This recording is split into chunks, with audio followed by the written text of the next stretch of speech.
As the first assistant DA, I prosecute some of the most serious crimes in the county. Things like burglaries, robberies, violent assaults, gun crimes, drug crimes. And I live in Westfield with my wife and our 5 children. They're pretty young, like 5 young children. You know, when Andy Goodell announced that he was retiring, I was first sad, you know, because Andy has been fighting for us over the last 14 years and standing up for the truth in Albany, even when it's been most difficult. But I also saw it as an opportunity to use my talents and my skills to continue that fight. And we need to fight more than ever. There's a lot of issues that are facing our state. I'd like to talk to you about a couple of them, because we don't have all night. I want to start by talking about affordability. You know, over the last 5 years, since 2019, when Democrats gained the supermajority in the state legislature, they've been increasing their spending by billions of dollars year after year.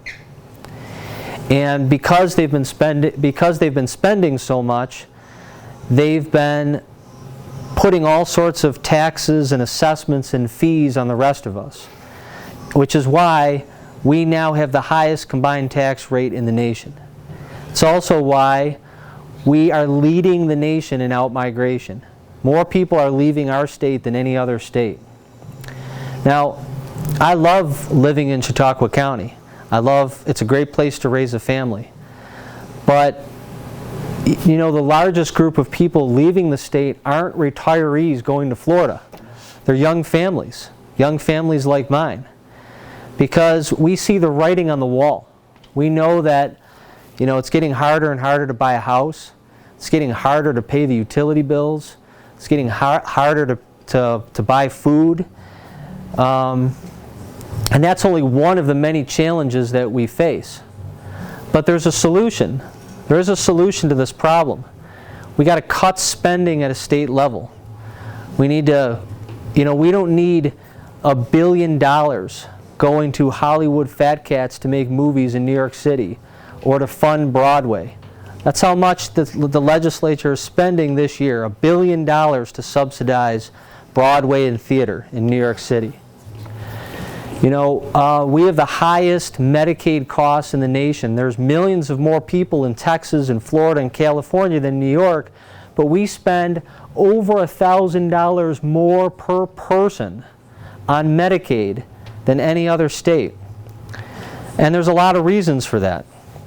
One of the things we could do right away is we could cut, so there's some of that money goes to pay for med students at Cornell and Columbia and some of our medical colleges. Well, the way it works right now is the state subsidizes their education, but then they're allowed to just leave, they can go to any other state they want and they don't have to pay that money back. Well, what we could do is we could say, you either stay in the state for 5 years and the loan will be paid off and forgiven, or if you want to go to another state, you pay that money back. And by doing that, we can accomplish a couple of goals simultaneously. First, we can stop spending wastefully, right? And we can also have an increased number of doctors providing high quality care in New York, which will then lower costs. We can also open up the insurance market to insurance companies across the nation. Instead of just our insurance companies in New York, we can create competition. That will lower costs. And if we lower costs, we don't have to spend our entire our budget. Let me say this right. We are spending more on Medicaid in our budget than we are on education. It is the highest spending item in our budget. If we can lower those costs, then guess what else we can do?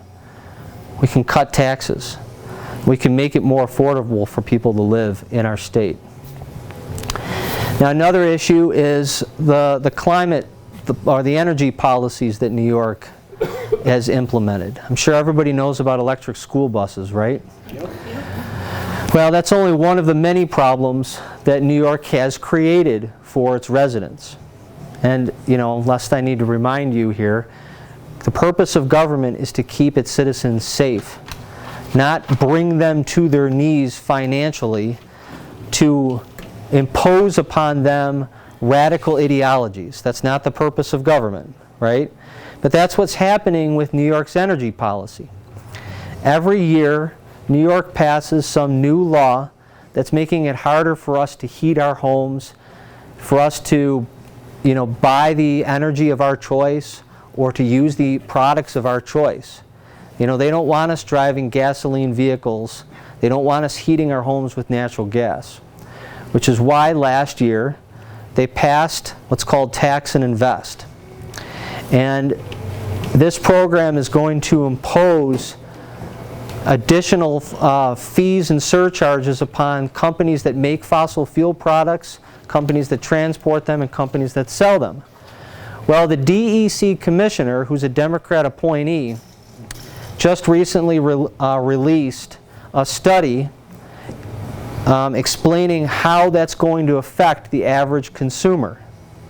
And according to him, it's going to increase natural gas prices by 80%. And it's going to increase gasoline prices by 62 cents per gallon. But there's a solution to that problem. The solution is scrap those energy policies that don't make any sense, because New York produces less than 1% of all the world's carbon dioxide. It's called global warming, not New York warming.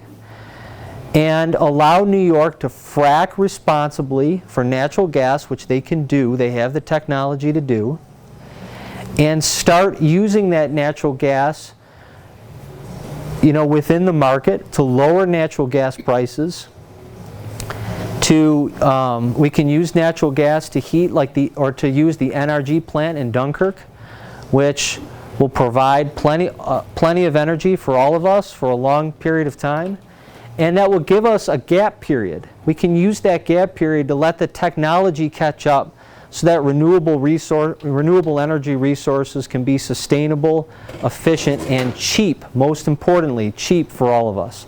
Because there's no point in having an energy policy that hurts its citizens financially and doesn't actually do anything to address the problem, right? So those are a couple of things that we can do to make things more affordable for New Yorkers, and I'm focused on doing that. That's what I want to do. I want to go to Albany and bring some common sense to Albany, okay? The other thing I want to talk to you about is some of the pro-criminal laws that have been passed since 2019. Now, I know everyone's focused on catch and release, which is a great policy for sport fishing, but a terrible public safety policy, right? The bail laws don't make any sense at all. New York eliminated cash bail for over 400 crimes, many of them felony-level crimes. And it's made it easier for people to commit a crime, get released, and continuously commit crimes. And that is problematic. It's an easy fix. We restore judicial discretion to judges. Then we make it so that if you're arrested and charged with a crime and you're released and you commit another crime, you're automatically remanded without bail. You don't get a second shot, right? Done. But there's other things that are going on that people need to be aware of, okay? In 2019, New York created a system that made it easier for people to get away with crimes once they were charged. And what they did is they tied the speedy trial statute to the discovery statute. What this means is that if police and prosecutors don't get every piece of information available to the defendant within a certain period of time, that defendant can make a motion in court to have the case dismissed. And it's happening. Cases are getting dismissed for those reasons.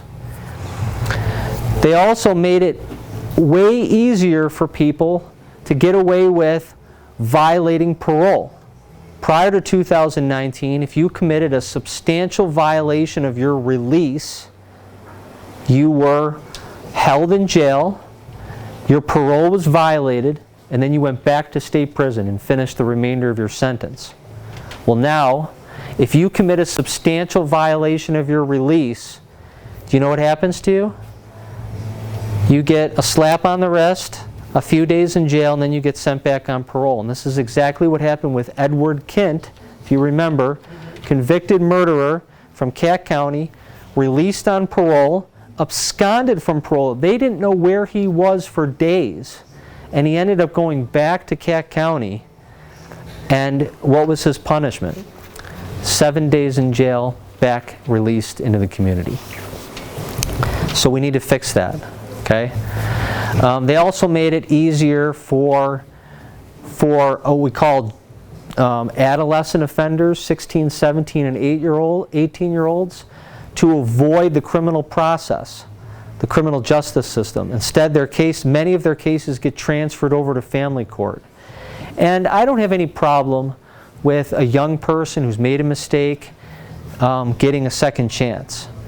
But the danger in what they did is they made it easier for gangs to recruit young people to commit crimes, because they know that those young people aren't going to be held to the same standard as somebody who's slightly older. I could keep going all day about the criminal justice system because they changed a lot of things. And the reason that they did it is to deconstruct the criminal justice system. It was like defund the police on steroids. And this is one of my top priorities. I want to go to Albany and I want to bring some common sense to the table and say, look, let's hold people accountable for the crimes that they've committed. I do it in my job every day as a prosecutor. Let's do it on statewide, and let's go back to common sense.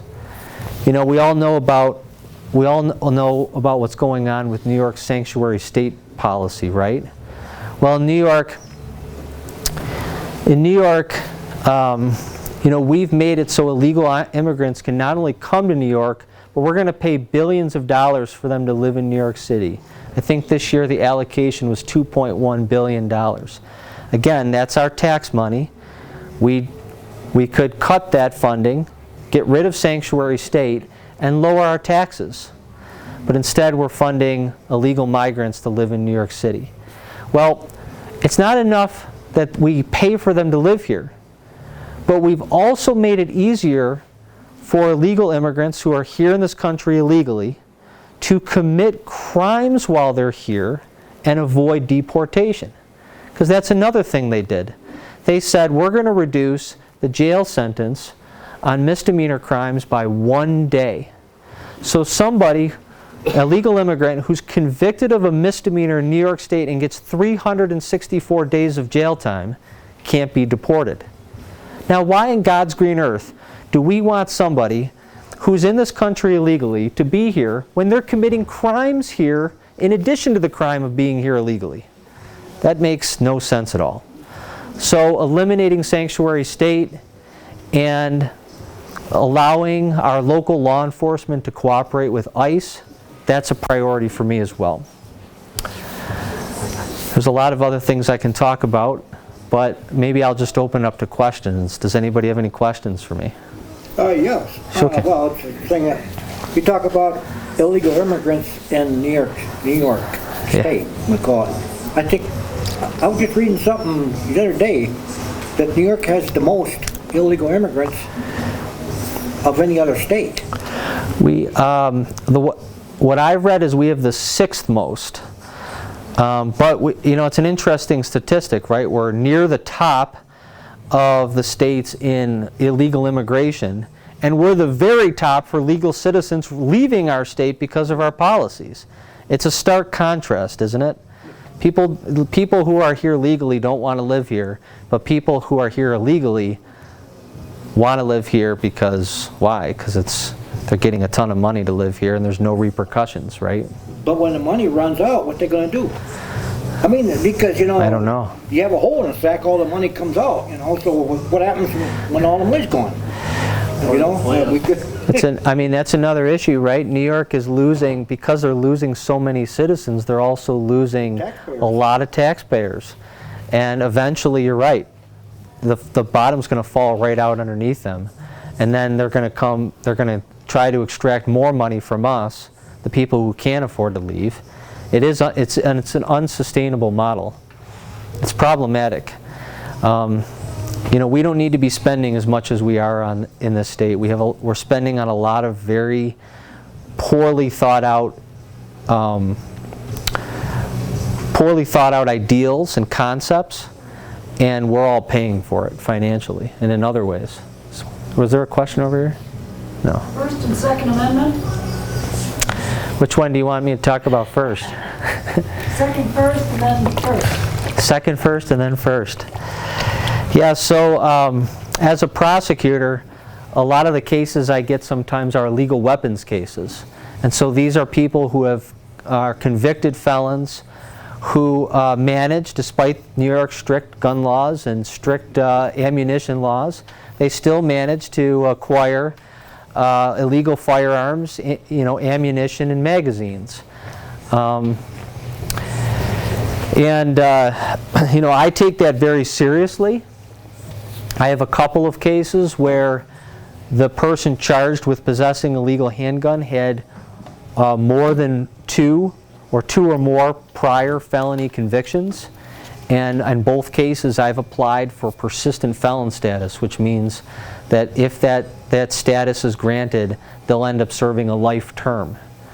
But one of the reasons it's so problematic for me is that New York imposes all of these laws upon its citizens who are law-abiding citizens that makes it harder for them to exercise their Second Amendment rights. And I think the governor just the other day passed a slate of legislation that will do the same thing. It'll just make it harder. It's like death by 1,000 cuts, as Senator Borrello likes to say. Right. It's one thing after another. The SAFE Act didn't stop criminals from possessing guns or high-capacity magazines. Criminals still possess firearms in sensitive locations. It's just they're taking away our ability to defend ourselves if there ever is a situation. About Governor Hochul making a comment about that gun crimes have decreased by 47%. Where did she come up with that figure? So those statistics are reported by the Division of, they're reported by all the law enforcement agencies to the Division of Criminal Justice Services. That's great. That's great that gun crimes have decreased, but it's not because of their policies. No. Well, also, I understand too. And can I just follow up on that? There's another issue. So they're sort of misrepresenting a couple things here, okay? One of the class of criminals that commits the most serious crimes are drug dealers, right? Drug dealers don't just sell drugs. They also commit domestic violence. They steal, they rob, and they commit violent crimes, whether it's an assault with like a hammer or whether it's a shooting with a gun, okay? Now, in Chautauqua County this year, we have probably one of the worst statistical years ever for homicides. We're up to like 9 homicide investigations, and we're a small office. So she can say 47% all she wants, but we have serious problems right here in this county because of those laws. The other thing is that up until about 2018, crime was steadily decreasing in New York State. Well, since 2019, it's been on the increase. And it has increased statewide by 15%. In New York City alone, it's increased 40%. Okay? New York City has the highest crime level it's had in 20 years. And we can all say, yeah, well, that's fine, Andrew. We live in Chautauqua County. How does New York City affect us? Where do you think fentanyl is coming from? Where do you think methamphetamine is coming from? It comes into these big cities and it gets dispersed across the state. And then it gets further dispersed within our cities to our local communities. So, what's happening in New York City crime-wise affects us. And since 2019, crime across the state has been increasing steadily. Sorry. Well, I'm an NRA member too, life member. Then I get the... I've been endorsed by the NRA. What's that? I said I've been endorsed by the NRA. Yeah, I see that. You got that. So, I think it was in, I don't know, last month's issue of American Rifleman or something. It was, a lot of these, like, the big cities are supposed to get the crime statistics, they're supposed to report to the FBI, okay? FBI, like gun crimes, we'll say, or killings with guns or something like this here. But a lot of these big cities, New York is one of them, New York City, Chicago, Detroit, Los Angeles, they don't even report them anymore, back to the FBI. So they're saying crime is going down. So, you know, because it's nice because they just hide it under a bushel, you know. Well, yeah, statistics are good, but you need all the data in order to have accurate statistics. That's why I'm wondering where Hochul got her 47%, you know, that because if you're saying that crime in New York City has increased, but she says it's going down. My guess is that she's using a very specific statistic from the Division of Criminal Justice Services in New York. That'd be my guess. Yeah. But when you look at the whole picture, it's still very problematic. You know, New York has the third highest number of overdose deaths in the nation. No one died. The last year reportable data, we had 3,658 people died of an overdose.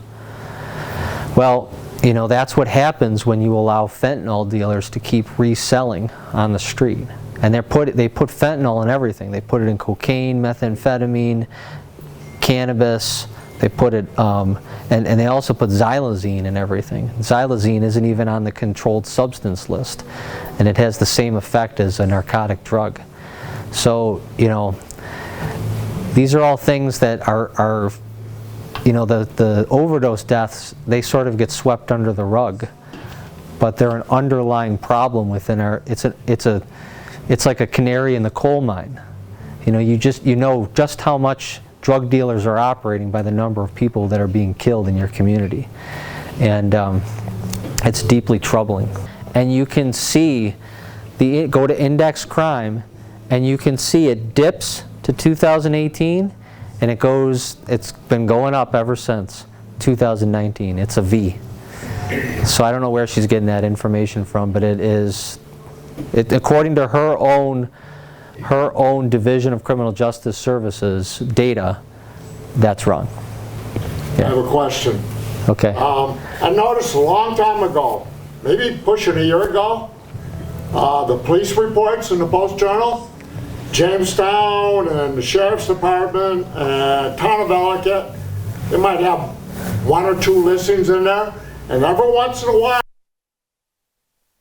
huge list from Fredonia and Dunkirk, and I mean long. And I can't understand what that's all about. That's a question. That'd be a question for the Post-Journal. I can only speculate as to why that is. I don't know why they publish it like that. I mean, it's long. I'm sure. Maybe they wait for it to stack up. I don't know. The vast majority of them that have been charged are Puerto Ricans. Oh, that's interesting. I didn't know that. It jumps right out at you. Yeah. So I can't figure out how little Dunkirk and Fredonia can have such a crime wave compared to the rest of the county. Well, I would suggest that you ask to be put on the grand jury in Mayville, because it's a real eye-opener when you see what's actually happening in this county on a day-to-day basis. And you get to hear cases and you get to learn about what's going on in your community. I present cases to the grand jury, and it's interesting to me at the beginning, the grand jurors seem a little bit apprehensive, and then by the end of their 6-week term, they're like, oh my goodness, I can't believe all the stuff that's happening in this community. Like, they just didn't know. So, you know, when you get it from the paper and it's just like every once in a while, it can seem kind of shocking. But I'm living it every day. You know, I see all the cases come in every day, and with the grand jury presentations and the trials that we're doing, and there's a lot that happens in Chautauqua County, a lot. Ask Judge Potter, he knows. Do you want me to answer the First Amendment question? All right. So maybe what I'll do is I'll tie the First Amendment. You got some nice music playing here. It's it's real calming. Maybe what I'll do is I'll tie the First Amendment in with Proposition 1. We'll talk about that. Sounds good. So, who here, raise your hand, who here has heard of Proposition 1? Okay, so. You heard about it? Yeah. Heard about it. Oh, yeah. As a right. matter of fact, it's in here. Okay. So I'll give you a little bit of a primer. So, the New York legislature passed an amendment to the New York State Constitution. And in order for it to go into effect, it has to be approved by a referendum of voters. And so that proposed amendment will be on the back of your ballot on November 5th. Or if you do early voting, on October 26th, it'll be on the back of the ballot. It's called Proposition 1. Now, when the Board of Elections puts a proposition on the back of a ballot, they don't put the full language of the whole change of the law on there. They sort of simplify it, and they put that simplification on the back of the ballot. So at first glance, when you read Proposition 1, you're thinking, oh, equal rights. Yeah, I don't have any problem with equal rights. Sure, we can change the Constitution. But if you go and read the actual language of the amendment, it's deeply problematic. One of the things that it will do is it will allow men to participate in women's activities. They'll be able to join women's clubs, they'll be able to apply for women's scholarships, they'll be able to participate in women's sports. That'll make it a constitutional right for them to do so. The other thing that it will do is it will violate your free exercise of religion. Now, I think eventually, as this gets challenged in the courts, that'll eventually get struck down as unconstitutional. When you have a state law or state constitutional amendment that's in violation of the federal Constitution trumps. But we're still going to have that problem for a while, because what it does is it could, just as an example, it could say to a Catholic hospital, you have to perform abortions even though you don't, your belief is in violation of that, or you don't believe in doing abortions. And because it forces that Catholic hospital to do that, it will violate the Catholic hospital's First Amendment rights. It will strip parents of their rights. It will allow schools as a constitutional right to teach gender ideology to your kids and grandkids. And who knows what else it will allow them to do without parental knowledge. Now, parental rights is a constitutional right. It's not an enumerated right in the Constitution, but it's been held as a right by the Supreme Court for years. So the New York, this amendment, Proposition 1, will strip parents of their rights. But probably the most dangerous thing, I think, that it will do, if that's not dangerous enough for you, is that there's a provision in the actual language that gives the state government the power to violate your rights in whatever protected class you are for the purpose of dismantling or preventing discrimination. Now, who decides what discrimination needs preventing, or what discrimination needs dismantling? Who decides which protected class has violated some other protected class? The government will decide all that. So the government will have unfettered power and control to do whatever they want under this one sentence for the purpose of dismantling or preventing discrimination. It doesn't matter your political ideology. If you're an American who believes in the Constitution, you should vote no on Proposition 1, because it violates your First Amendment rights. and it will violate many others' First Amendment rights. It's just a poorly, poorly drafted law, and what we should do with every poorly drafted law is flush it. It shouldn't even have gotten to us. But we got to vote no. We need as many people as possible to vote no so that this dangerous and, quite frankly, stupid law doesn't become the law of the land in New York. You mentioned something just now, and it's a trigger for me. Especially when thinking of Marbury versus Madison, any law that's repugnant to the Constitution is null and void. I'd like to see, and I know it'll be an uphill battle, if there'd be some effort for some sanity to get back into the New York State government to curtail, if not outright eliminate, this constant barrage of unconstitutional laws that are being thrown at us, realizing that it's going to be 5 years or $5 million or both in order to get it challenged and tossed out. Anything that's unconstitutional should never make muster, and it should never make it into any of the codes and statutes, period. Well, this is,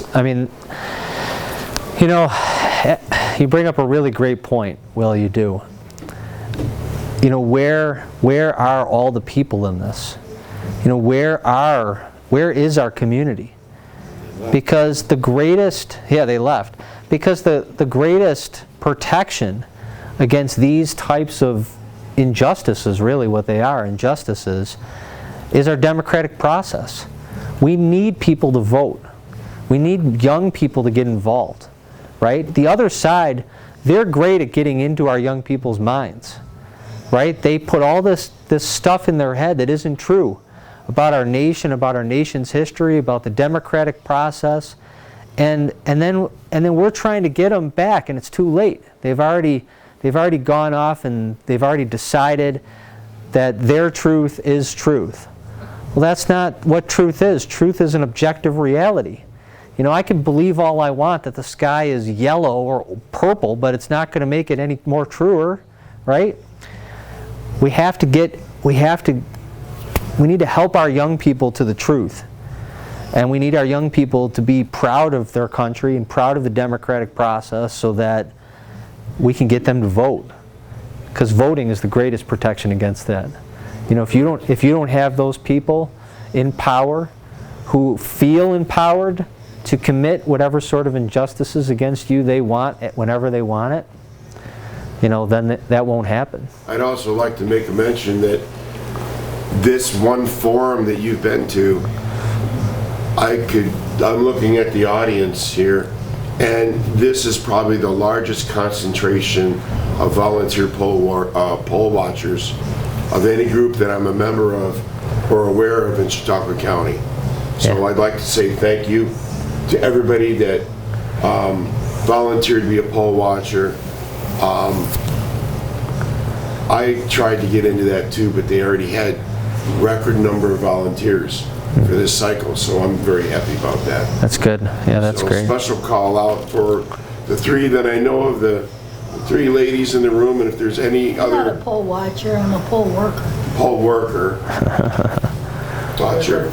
I went to the training, they gave me my $35 and never gave me an assignment, but it might have something to do with all my FOIL requests about elections and stuff after 2020.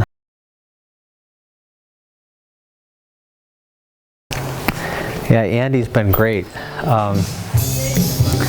It'll take me a lifetime to learn just a little of what Andy knows. But yeah, Andy's very positive about the future. He believes strongly that the pendulum is going to shift back. Right now it's way to the left, but he thinks that the pendulum is going to shift back. And I agree with him. I think that it's not just Republicans and conservatives that feel strongly about some of these issues. It's also some Democrats and a lot of independents who are fed up with the direction of our state. And I think that it is going to shift back. I think we're going to see a repeal of some of these energy policies that have made things less affordable. We're going to see a repeal of some of these pro-criminal policies. And, you know, I don't know about, you know, the Proposition 1, it will really be testing the waters in New York. It'll really be interesting to see. Hopefully a lot of people read the actual language, because you know, they did an initial study, and the study was when people just read the proposition in the back of the ballot, most people voted for it. But when people learned what it was actually about, most people didn't vote for it. And so we just need to get that word out so that more people understand the truth. I think the pendulum is shifting back, and I think that you know, there is a positive future for New York. We just need to exercise the democratic process in order to achieve it. That's what we need to do.